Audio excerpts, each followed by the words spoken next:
Turkey Pak ದೋಸ್ತಿಗೆ big shock. Europe ಬಾಗಿಲಲ್ಲಿ ಭಾರತದ ಮಾಸ್ಟರ್ ಸ್ಟ್ರೋಕ್. ಶತ್ರು ಹುಟ್ಟಡಗಿಸೋಕೆ ಗ್ರೀಕ್ ಬ್ರಹ್ಮಾಸ್ತ್ರ. ನಮಸ್ಕಾರ ಸ್ನೇಹಿತರೆ, ಅಂತಾರಾಷ್ಟ್ರೀಯ ರಾಜಕೀಯದಲ್ಲಿ ಒಂದು ಮಾತಿದೆ, ಶತ್ರುವಿನ ಶತ್ರು ನಮಗೆ ಮಿತ್ರ ಅಂತ. ಇವತ್ತು ಭಾರತ ಮಾಡಿರೋ ಕೆಲಸ ಕೂಡ ಇದೆ. ನಮ್ಮ ಪಕ್ಕದ ಪಾಕಿಸ್ತಾನಕ್ಕೆ ಯಾವಾಗಲೂ ಬೆಂಬಲಕ್ಕೆ ನಿಲ್ಲೋದು ಯಾರು? ಟರ್ಕಿ. ಕಾಶ್ಮೀರದ ವಿಚಾರ ಬಂದ್ರೆ ಸಾಕು, ವಿಶ್ವಸಂಸ್ಥೆಯಲ್ಲಿ ಪಾಕಿಸ್ತಾನಕ್ಕಿಂತ ಜಾಸ್ತಿ ತುತ್ತೂರಿ ಊದೋದು ಯಾರು? ಟರ್ಕಿ, ಅದರ ಅಧ್ಯಕ್ಷ ಅರ್ದೋಆನ್. ಆದರೆ ಈಗ ಅದೇ ಟರ್ಕಿಯ ಅರ್ದೋಆನ್ನ ದುರಹಂಕಾರವನ್ನ ಹರಿಯುವ ಒಂದು ದೊಡ್ಡ ಕೆಲಸವನ್ನ ಮಾಡಲಾಗಿದೆ ಅಂತಾರಾಷ್ಟ್ರೀಯ ರಾಜಕಾರಣದಲ್ಲಿ, ಜಿಯೋ ಪಾಲಿಟಿಕ್ಸ್ನಲ್ಲಿ. ಟರ್ಕಿಯ ಬದ್ಧ ವೈರಿ, ಟರ್ಕಿಯ ಕಣ್ಣು ಕೆಂಪಾಗಿಸೋ ರಾಷ್ಟ್ರ ಅಂದ್ರೆ ಯಾವುದು? ಗ್ರೀಸ್. ನಮಗೆ ಪಾಕಿಸ್ತಾನ ಹೇಗೋ, ಟರ್ಕಿಗೆ ಗ್ರೀಸ್. ಈಗ ಅದೇ ಗ್ರೀಸ್ ಜೊತೆಗೆ ಭಾರತ ಐತಿಹಾಸಿಕ ರಕ್ಷಣಾ ಒಪ್ಪಂದಕ್ಕೆ ಸೈನ್ ಹಾಕಿದೆ. ಸುಮ್ಮನೆ ಫೋಟೋಗೆ ಪೋಸ್ ಕೊಡೋ ಒಪ್ಪಂದ ಅಲ್ಲ ಇದು. ಮೆಡಿಟರೇನಿಯನ್ ಸಮುದ್ರದಲ್ಲಿ ನೇರವಾಗಿ ಭಾರತ ನುಗ್ತಾ ಇರೋ ರಣತಂತ್ರ ಇದು. ಒಂದ್ ಕಡೆ ಪಾಕಿಸ್ತಾನ ಮತ್ತು ಟರ್ಕಿ ಸೇರ್ಕೊಂಡು ಭಾರತದ ವಿರುದ್ಧ ಕತ್ತಿ ಮಸಿತಾ ಇದ್ರೆ, ಇತ್ತ ಭಾರತ ಸದ್ದಿಲ್ಲದೆ ಯುರೋಪ್ನ ಬಾಗಿಲಲ್ಲಿ ನಿಂತ್ಕೊಂಡು ಟರ್ಕಿಗೆ ಚೆನ್ನಾಗಿ ಗ್ರೀಸ್ ಅಪ್ಲೈ ಮಾಡ್ತಾ ಇದೆ, ಗ್ರೀಸ್ ಜೊತೆಗೆ ಕೈ ಜೋಡಿಸೋ ಮೂಲಕ. ಹಾಗಿದ್ರೆ ಏನಿದು ಒಪ್ಪಂದ? ಇದರಿಂದ ಭಾರತಕ್ಕೆ ಸಿಗೋ ಲಾಭ ಏನು? ಬ್ರಹ್ಮೋಸ್ ಕ್ಷಿಪಣಿ ಗ್ರೀಸ್ ಕೈ ಸೇರುತ್ತಾ? ಸಂಪೂರ್ಣ ಮಾಹಿತಿಯನ್ನ ಈ ಜಿಯೋಪೊಲಿಟಿಕಲ್ ಥ್ರಿಲ್ಲರ್ ವಿಡಿಯೋನಲ್ಲಿ ನೋಡ್ತಾ ಹೋಗೋಣ ಸ್ನೇಹಿತರೆ. ನೀವು ನೋಡ್ತಾ ಇದ್ದೀರಾ ಮಸ್ತ್ ಮಗ ಚಾನಲ್. ನಾನು ಅಮರ್ ಪ್ರಸಾದ್.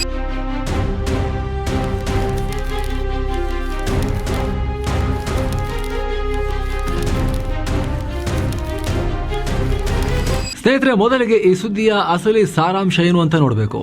ರೀಸೆಂಟ್ ಆಗಿ ಫೆಬ್ರವರಿ 9ಕ್ಕೆ ನಮ್ಮ ರಕ್ಷಣಾ ಸಚಿವ ರಾಜನಾಥ್ ಸಿಂಗ್ ಮತ್ತು ಗ್ರೀಸ್ನ ರಕ್ಷಣಾ ಸಚಿವ ನಿಕೋಲಸ್ ಡೆಂಡಿಯಾಸ್ ನವದೆಹಲಿಯಲ್ಲಿ ಭೇಟಿಯಾದರು.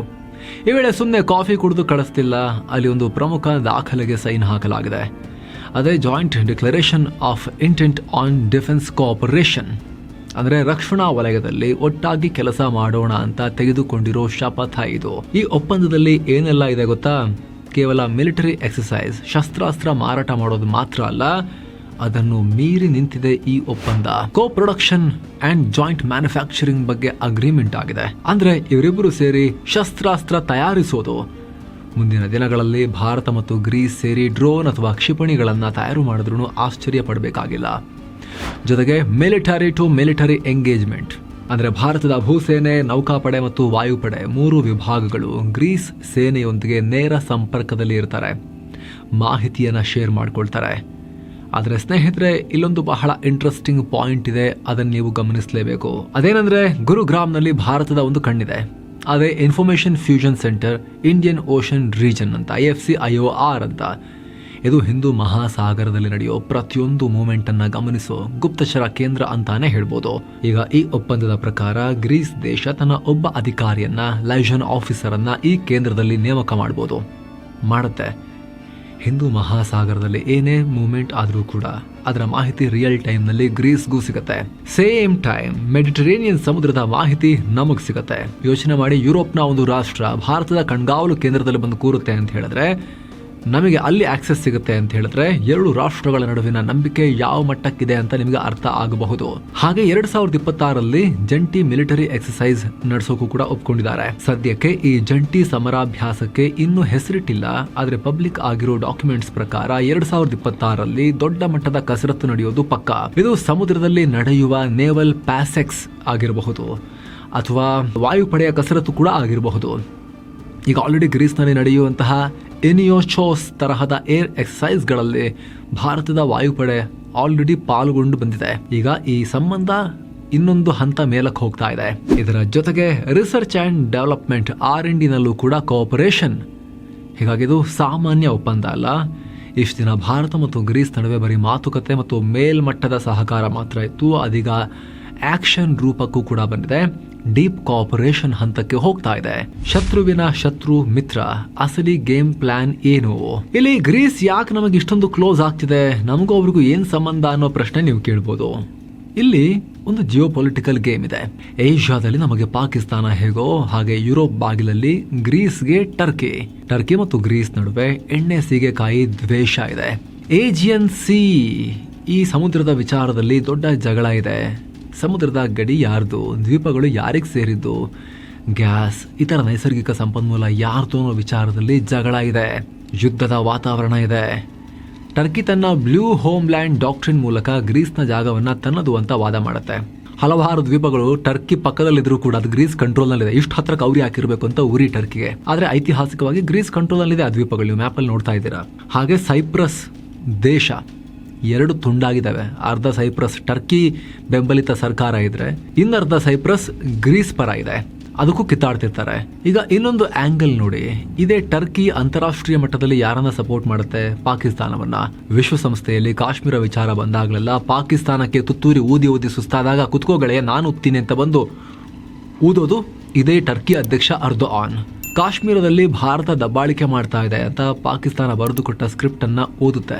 ಆಪರೇಷನ್ ಸಿಂಧು ಟೈಮ್ನಲ್ಲೂ ಟರ್ಕಿ ಪಾಕಿಸ್ತಾನ ಪ್ರಧಾನಿಗೆ ಕಾಲ್ ಮಾಡಿ ನಿಮ್ಮೊಂದಿಗೆ ನಾವಿದೀವಿ ಅಂತ ಹೇಳಿತ್ತು.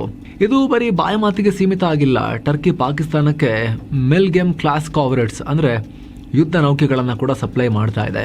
ಅದು ಕೂಡ ಟೆಕ್ನಾಲಜಿ ಟ್ರಾನ್ಸ್ಫರ್ ಜೊತೆಗೆ. ಇನ್ನೊಂದು ಕಡೆ ಟರ್ಕಿಯ ಫೇಮಸ್ ಬ್ಯಾರಕ್ತರ್ TB2 ಡ್ರೋನ್ಗಳು ಮತ್ತು ಅಕಿಂಚಿ ಡ್ರೋನ್ಗಳು ಪಾಕಿಸ್ತಾನದ ಬತ್ತಳಿಕೆ ಸೇರಿವೆ. ಅಷ್ಟು ಮಾತ್ರ ಅಲ್ಲ, ಭಾರತದ ನೆರೆಹೊರೆಯ ದ್ವೀಪ ರಾಷ್ಟ್ರ ಮಾಲ್ಡೀವ್ಸ್ಗೂ ಕೂಡ ಟರ್ಕಿ ಡ್ರೋನ್ ಕೊಟ್ಟು ಭಾರತದ ವಿರುದ್ಧ ಎತ್ತಿ ಕಟ್ಟೋ ಪ್ರಯತ್ನ ನಡೆಸ್ತಾ ಇದೆ.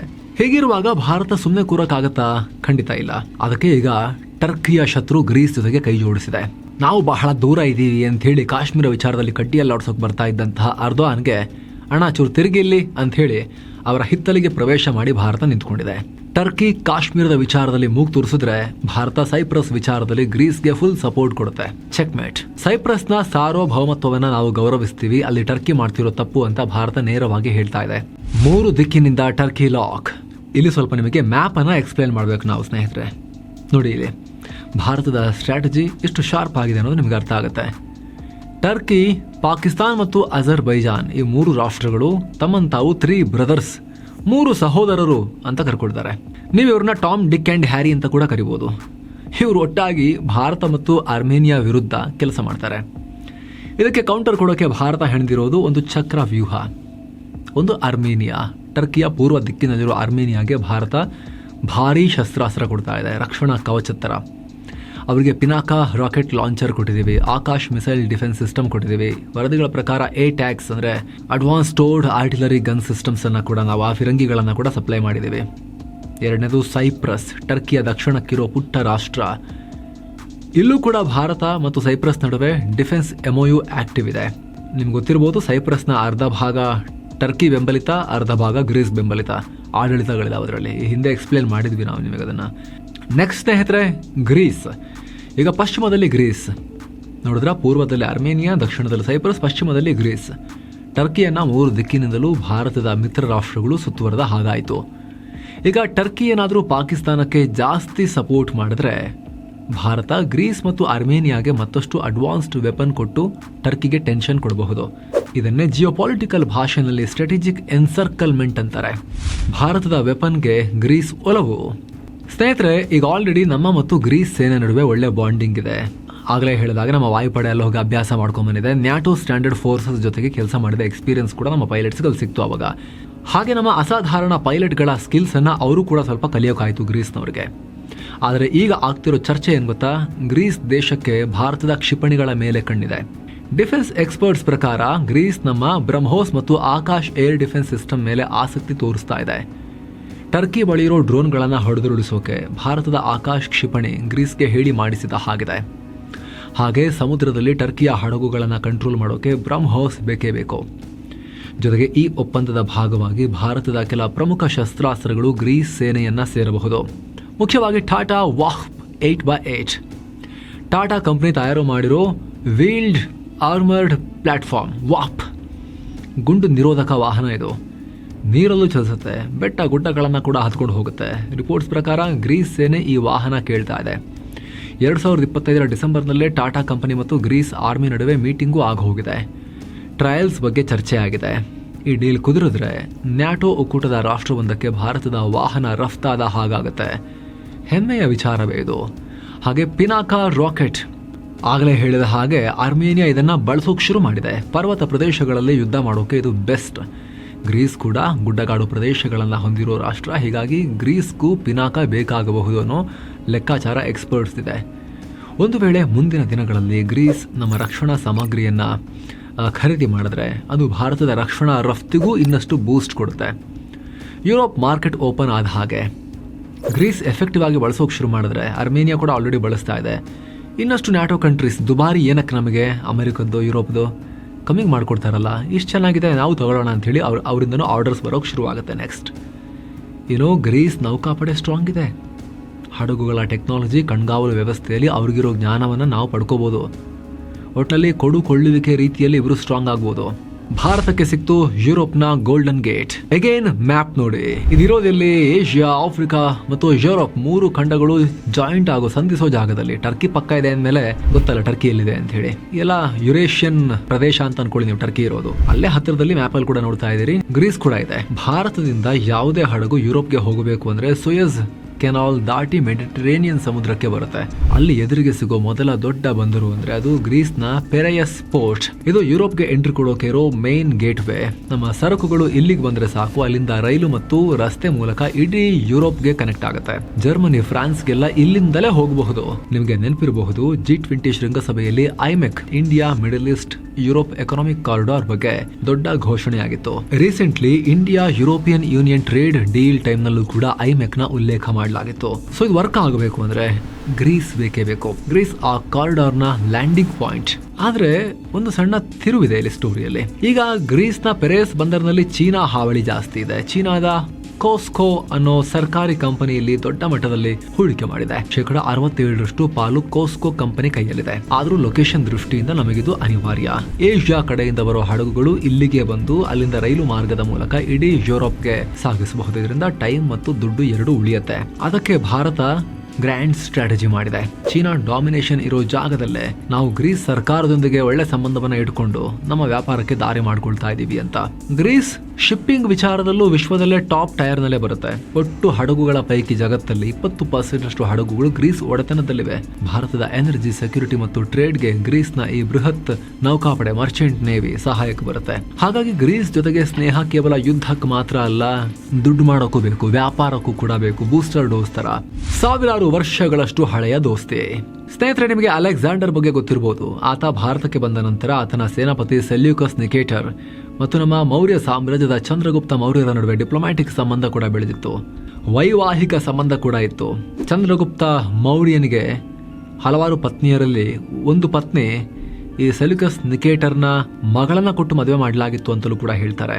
ಅದು ಭಾರತ ಮತ್ತು ಗ್ರೀಸ್ ನಡುವೆ ರೆಕಾರ್ಡೆಡ್ ಹಿಸ್ಟ್ರಿಯಲ್ಲಿ, ದಾಖಲೆ ಇರೋ ಹಿಸ್ಟ್ರಿಯಲ್ಲಿ ಮೊದಲ ಮೈತ್ರಿ. ಅದು ಕ್ರಿಸ್ತಪೂರ್ವ 300ರ ಆಸುಪಾಸಲಾಗಿರೋದು. ಅದೆಲ್ಲ ಅದಾದ್ಮೇಲೆ ಎಷ್ಟೋ ಶತಮಾನಗಳ ಕಾಲ ಗ್ಯಾಪ್ ಆಗಿತ್ತು. ಆದರೆ 2023ರಲ್ಲಿ PM ನರೇಂದ್ರ ಮೋದಿ ಗ್ರೀಸ್ಗೆ ವಿಸಿಟ್ ಕೊಟ್ಟರು. 40 ವರ್ಷಗಳ ನಂತರ ಭಾರತದ ಪ್ರಧಾನಿಯೊಬ್ಬರು ಗ್ರೀಸ್ಗೆ ಹೋಗಿದ್ದು ಅದೇ ಮೊದಲು. ಆ ಭೇಟಿಯಲ್ಲೇ ಈ ಸಂಬಂಧವನ್ನ ಸ್ಟ್ರಾಟಜಿಕ್ ಪಾರ್ಟ್ನರ್ಶಿಪ್ ಲೆವೆಲ್ಗೆ ಏರಿಸಲಾಗಿತ್ತು. ಸೊ ಸ್ನೇಹಿತರೆ, ಈ ರೀತಿ ಓವರ್ ಆಲ್ ಒಂದ್ ಕಡೆ ಅಮೆರಿಕದೊಂದಿಗೂ ಕೂಡ ನಾವು ನಾವು ಬಿಸ್ನೆಸ್ ಮಾಡೋಣ, ಫ್ರೆಂಡ್ಸ್ ಆಗಿರೋಣ ಅಂತ. ಇನ್ನೊಂದ್ ಕಡೆ ರಷ್ಯಾ ಜೊತೆಗೂ ಕೂಡ ಹಳೆ ಸಂಬಂಧವನ್ನ ಮೇಂಟೈನ್ ಮಾಡ್ಕೊಂಡೇ ಹೋಗ್ತಾ ಇದೀವಿ. ಫ್ರಾನ್ಸ್ ಜೊತೆ ವ್ಯಾಪಾರ ಮಾಡ್ತಿದ್ದೀವಿ, ಯುರೋಪ್ ಜೊತೆ ಒಪ್ಪಂದ ಮಾಡ್ಕೊಂಡಿದ್ದೀವಿ, ಬ್ರಿಟನ್ ಜೊತೆ ಮಾಡ್ಕೊಂಡಿದ್ದೀವಿ, ಆಸ್ಟ್ರೇಲಿಯಾ, ನ್ಯೂಜಿಲೆಂಡ್ ಜೊತೆ ಒಪ್ಪಂದ ಮಾಡ್ಕೊಂಡಿದ್ದೀವಿ, ಆಫ್ರಿಕಾದಲ್ಲೂ ಫ್ರೆಂಡ್ಸ್ ಆಗ್ತಿದ್ದಾರೆ. ಈಗ ಗ್ರೀಸ್ ಜೊತೆಗೂ ಕೂಡ ಹೊಸ ಅಧ್ಯಾಯ. ಇದೇನು ಹೇಳುತ್ತೆ? ಯುದ್ಧ, ಬಡದಾಟ, ಅವ್ರ ವಿರುದ್ಧ ಇವ್ರ ಗುಂಪು, ಇವ್ರ ವಿರುದ್ಧ ಅವ್ರ ಗುಂಪು, ನಾವಿಲ್ಲ, ಏನಾದರೂ ಮಾಡ್ಕೊಳ್ಳಿ, ಬಿಸ್ನೆಸ್ ಮಾಡೋಣ, ವ್ಯಾಪಾರ ಮಾಡೋಣ, ನೀವೆಲ್ಲರೊಟ್ಟಿಗೂ ಸೇರೋಕೆ ರೆಡಿ ಅನ್ನೋ ಒಂದು ಆಟಿಟ್ಯೂಡನ್ನು ಭಾರತ ತೋರಿಸ್ತಾ ಇದೆ. ಭಾರತದ ವಿದೇಶಾಂಗ ನೀತಿ ಇದು ಮಲ್ಟಿ ಅಲೈನ್ಮೆಂಟ್ ಕಡೆಗೆ ಸಾಗ್ತಾ ಇದೆ, ಜೈಶಂಕರ್ ಅವರು ಹೇಳ್ತಿರೋ ರೀತಿಯಲ್ಲಿ. ಈ ಬಗ್ಗೆ ನಿಮಗೇನು ಅನ್ಸುತ್ತೆ ಸ್ನೇಹಿತರೆ? ಅದರಲ್ಲೂ ಕೂಡ ಮುಖ್ಯವಾಗಿ, ವಿಶೇಷವಾಗಿ ಟರ್ಕಿಗೆ ತುರಿಕೆ ಜಾಸ್ತಿ ಆಗುತ್ತಾ ಈಗ ನಮ್ಮ ಗ್ರೀಸ್ ಸಂಬಂಧ ಇಂಪ್ರೂವ್ ಆಗ್ತಿರೋದ್ರಿಂದ? ಪಾಕಿಸ್ತಾನಕ್ಕೆ ಸ್ವಲ್ಪ ತೆಪ್ಪಗಿರೋಕೆ ಇದು ಪ್ರೇರೇಪಿಸುತ್ತಾ? ಪಾಕ್ ವಿಚಾರದಲ್ಲಿ ಟರ್ಕಿಯ ಇಚ್ಚಿಂಗನ್ನು, ತುರುಕಿಯನ್ನು ಇದು ಕಮ್ಮಿ ಮಾಡಬಹುದಾ? ನಿಮ್ಮ ಒಪಿನಿಯನ್ ಕಾಮೆಂಟ್ ಮಾಡಿ ತಿಳಿಸಿ.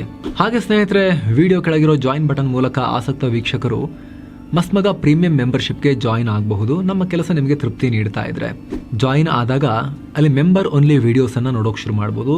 Including weekly business news, current affairs programme current power, ಹಾಗೆ ಒಂದಾದ್ಮೇಲೆ ಒಂದು ಸೀರೀಸ್ ನಾವು ಪಬ್ಲಿಷ್ ಮಾಡ್ತಾ ಇದ್ದೀವಿ. ಈಗ ಎಕನಾಮಿಕ್ಸ್ನ ಮಿನಿ ಸೀರೀಸಲ್ಲಿ ಪಬ್ಲಿಷ್ ಆಗ್ತಾ ಇದೆ. 6-7 ಎಪಿಸೋಡ್ ಆಲ್ರೆಡಿ ಪಬ್ಲಿಷ್ ಆಗಿದೆ. ಸ್ಪೆಷಲ್ ವೀಡಿಯೋಸ್ ಪಬ್ಲಿಷ್ ಆಗಿದೆ. ಲೈವ್ ಇಂಟರಾಕ್ಷನ್ಸ್ ಇರುತ್ತೆ ಆಗಾಗ. ಅದೆಲ್ಲದರಲ್ಲೂ ಕೂಡ ನೀವು ನೋಡ್ಬೋದು, ಪಾಲ್ಗೊಳ್ಳಬಹುದು. ಎಲ್ಲಕ್ಕಿಂತ ಹೆಚ್ಚಾಗಿ ನೀವು ನಮ್ಮ ತಂಡದ ಕೆಲಸಕ್ಕೆ ಬೆಂಬಲ ಕೊಟ್ಟಂತೂ ಆಗುತ್ತೆ. ಆಸಕ್ತರು ಜಾಯಿನ್ ಬಟನ್ ಚೆಕ್ ಮಾಡಿ ಸ್ನೇಹಿತರೆ. ಮತ್ತೆ ಭೇಟಿ ಆಗ್ತಿರೋಣ. ನಮಸ್ಕಾರ.